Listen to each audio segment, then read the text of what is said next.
नमस्कार मित्रमैत्रिणींनो. हे चार जे फेमस लोक आहेत, अक्षय कुमार, जुही चावला, अमिताभ बच्चन, अनुपम खेर, यांच्यासोबत इतरही आहेत, पण ही पोस्ट मला मिळाली म्हणून मी याच्याबद्दल बोलतो आहे.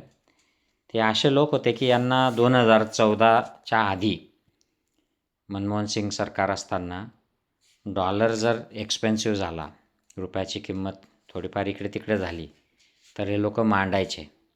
भ्रष्टाचारावर बोलायचे, प्रदूषणावर बोलायचे, ट्रॅफिक जॅमवर बोलायचे, रस्ते खराब असण्यावर बोलायचे.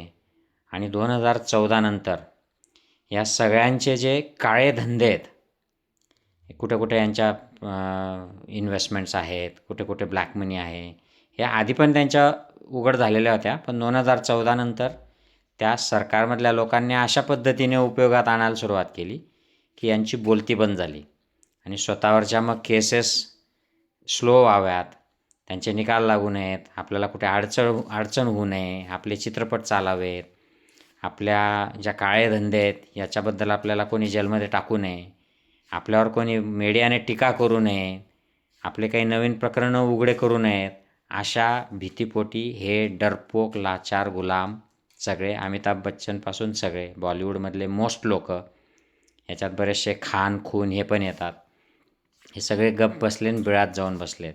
आजिब की त्यांना आता भारताविषयी काही वाटत नाही, की प्रेम वाटत नाही किंवा भारतात कुठलीच समस्या नाही असं त्यांचा समज असावा, असं वातावरण निर्माण झालेलं आहे. तर अशा डरपोक लोकांची ही इंडस्ट्री आहे. एक कलाकार, लेखक, पत्रकार, राजकीय लोक हे असे डाबरमन झालेले आहेत. म्हणजे पाळीव कुत्रे असतात ना, डाबरमन, पॅमेरियन, त्यांच्यासारखे झालेले आहेत. हे सगळे वाकून राहत आहेत. अशा पाठीचा कणा नसलेल्या लोकांना आपण मानतो, आपण यांचे चित्रपट बघतो, यांना हिरो म्हणतो, यांना दबंग आणि तो रावडी राठोड आणि शहेनशाह आणि असल्या प्रकारच्या चित्रपटांमधून यांना आपण बघतो आणि यांना स्टार मानतो.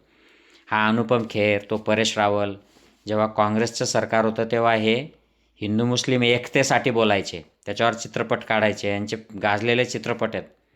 अंधश्रद्धेच्या विरोधात बोलायचे.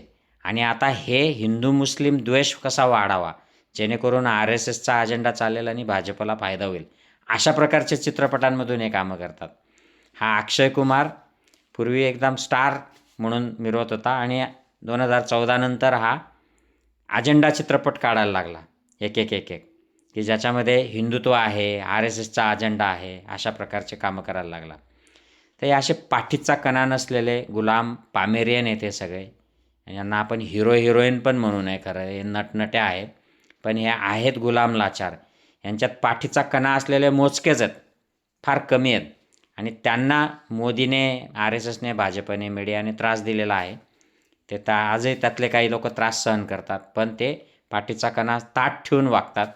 हे मात्र मिळमिळत आहेत. डॉलर आज 90च्या वर गेला, डॉलर 55 होता तेव्हा हे ओरडत होते आणि 90 झाला तरी हे बोलत नाहीत. ही जुही चावला तर त्यावेळी म्हणली होती की अच्छा हुआ कि हम डॉलर अंडरवेअर पहनते, रुपयेवाली पहनते तो गिरी जाती, अशा प्रकारचा तिने मनमोहन सिंग सरकारवर जोक केला होता. आणि आता गप्प बसलेत हे सगळे.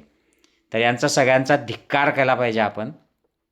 आणि जे पाठीचा कणा असलेले, जे लोकशाहीसाठी बोलतात, जे लोकांसाठी बोलतात, जे यंत्रणेच्या विरोधात उभे राहून जातात, जाहीरपणे उभे राहतात, मग ते क्रिकेट क्षेत्रातले असो, ते चळवळीतले आंदोलनातले असोत, राजकारणातले असोत, अर्थक्षेत्रातले असोत, किंवा बॉलिवूड टॉलिवूडमधले असोत, यांना आपण समर्थन केलं पाहिजे, यांचे चित्रपट पाहिले पाहिजे. जय हिंद, जय महाराष्ट्र मित्रमैत्रिणींनो.